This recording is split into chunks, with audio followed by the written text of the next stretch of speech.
एक बार की बात है, महाभारत के समय की। कर्ण, जो कि दानवीर और महान योद्धा के रूप में प्रसिद्ध थे, अपने जीवन में एक विशेष अभिमान रखते थे।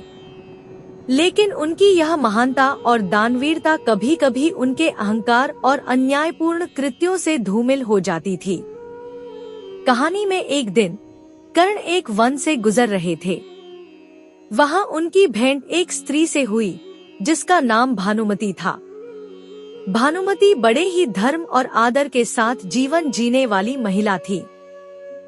कर्ण ने उनसे बातचीत की और उनकी स्थिति का लाभ उठाने का प्रयास किया। उन्होंने भानुमति से वादा किया कि वे उनकी मदद करेंगे और उनके प्रति अपनी मित्रता और सहयोग का भरोसा दिलाया। लेकिन जैसे ही समय बीता, कर्ण ने भानुमति को कठिन परिस्थिति में अकेला छोड़ दिया।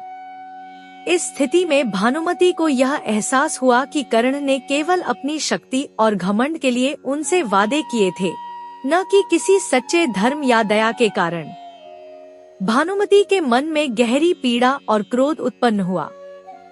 भानुमति ने कर्ण को श्राप दिया, हे कर्ण, तुमने मेरे साथ अन्याय किया है। तुम्हारा जीवन दुख और अपमान से भरा होगा। तुम्हारे सारे पराक्रम के बावजूद एक दिन तुम अकेले और असहाय होकर मारे जाओगे। यह श्राप कर्ण के जीवन में सच्चाई बनकर सामने आया।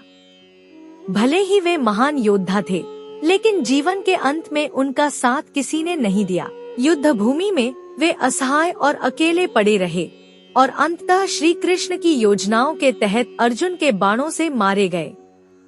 यह कहानी हमें यह सिखाती है कि चाहे व्यक्ति कितना भी शक्तिशाली हो, अगर वह अपने जीवन में अहंकार और अधर्म का रास्ता अपनाएगा, तो उसे अंततः अपने कर्मों का फल भुगतना ही पड़ेगा।